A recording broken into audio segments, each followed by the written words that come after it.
میں اور آپ جس سوسائٹی میں آج رہ رہے ہیں اس میں بہت سارے لوگ خیر کی طرف آتے ہیں، بڑی تیزی سے نیکی کے ارادے کرتے ہیں، مخلص ہوتے ہیں، اخلاص بھی پورا ہوتا ہے، لیکن نیکی پر ڈٹے نہیں رہتے۔ کچھ دن تو خیر سے کام کرتے ہیں، کچھ دن تو جد و جہد کرتے ہیں، لیکن جتنی تیزی سے وہ آتے ہیں اتنی تیزی سے واپس جاتے ہوئے بھی دکھائی دیتے ہیں۔ کچھ دن تو ایسا ہوتا ہے کہ 5 نمازوں کے ساتھ تہجد بھی شروع ہو جاتی ہے، تلاوت قرآن مجید، ذکر، اذکار، درود و سلام، اور اگر طریقت سے وابستہ ہیں تو شیخ کے بتائے ہوئے اسباق، مراقبہ، ذکر، فکر، ساری چیزیں ہو رہی ہوتی ہیں۔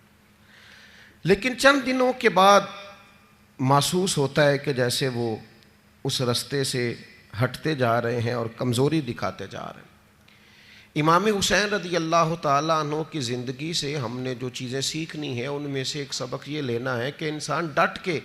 دین پر کیسے کھڑا ہو سکتا ہے۔ آپ یقین کیجئے بہت سارے لوگ ایسے ہیں جو مخلص ہیں، چاہتے ہیں میں دین پر عمل کروں، لیکن صرف اپنی برادری کا مقابلہ ہی نہیں کر پاتے، اپنے دوستوں کے بیچ ہی سٹینڈ نہیں لے پاتے، اپنے گھر کے اندر ہی انہیں کھڑا نہیں ہونا آتا، ذرا سی بھی استقامت نہیں دکھاتے۔ اور آج کل تو ماحول اس طرح کا ہو گیا ہے کہ نوجوانوں کے اندر قوت فیصلہ ہی نہیں، قوت ارادی نہیں، کروں نہ کروں، چلوں نہ کروں، یہ ٹھیک ہے کہ نہیں ٹھیک، آپ بھی بتائیں ایسا ہو سکتا ہے، چلیں آپ بھی، بھئی اتنے مشورے آپ لے رہے ہیں، آپ کر ہی نہیں سکیں گے، آپ میں قوت فیصلہ ہی نہیں ہے، آپ نے طے ہی نہیں کیا آپ نے کس رستے جانا ہے، تو منزل کب آئے گی؟ 99 لوگوں نے کہہ دیا ہے کپڑے تجھے اچھے لگ رہے ہیں، صرف ایک نے کہا ہے کہ ذرا سینے والے نے ٹھیک نہیں سیا، تو آپ پریشان ہو گئے۔ اتنی جلدی کمزور پڑ جانا، اتنی جلدی استقامت چھوڑ دینا۔ اور پھر ایک طبقہ ایسا بھی ہے جو بڑا باصلاحیت ہے، بڑی زبردست طاقت رکھتا ہے، کام کرنے کی ہمت رکھتا ہے، وسائل بھی ہیں، ذرائع بھی ہیں، سلیقہ بھی ہے، شعور بھی ہے، نہیں ہے تو استقامت نہیں ہے۔ چونکہ استقامت نہیں ہے تو ساری صلاحیتیں ہونے کے باوجود وہ لوگ کبھی کامیاب نہیں ہو سکتے، کیونکہ ان کے پاس استقامت ہی نہیں ہے۔ اللہ تعالیٰ نے قرآن مجید کے اندر اس بات کو بیان فرمایا ان الذین قالوا ربنا اللہ ثم استقاموا۔ یہ قرآن مجید کا ذرا انداز کریمانہ دیکھیے، فرمایا بے شک وہ لوگ جنہوں نے کہا اللہ ہمارا رب ہے، ثم استقاموا، پھر وہ ڈٹ گئے، جم گئے اس بات پر اللہ ہمارا رب ہے، پھر اس پہلو پر پورے طور پر وہ کھڑے ہو گئے، تو یا اللہ انہیں کیا ملے گا؟ فرمایا تتنزل علیہم الملائکہ،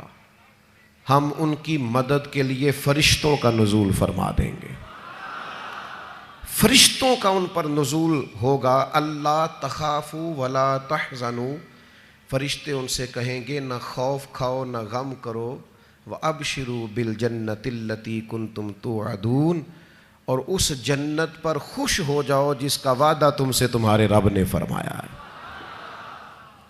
ان الذین قالوا ربنا اللہ ثم استقاموا،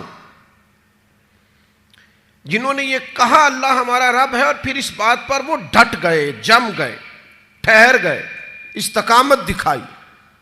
کھڑے ہو گئے۔ یہ نہیں فرمایا کہ فرشتے آئے تو وہ ڈٹ گئے، قرآن مجید کی ترتیب یاد رکھیے، فرمایا پہلے وہ ڈٹے،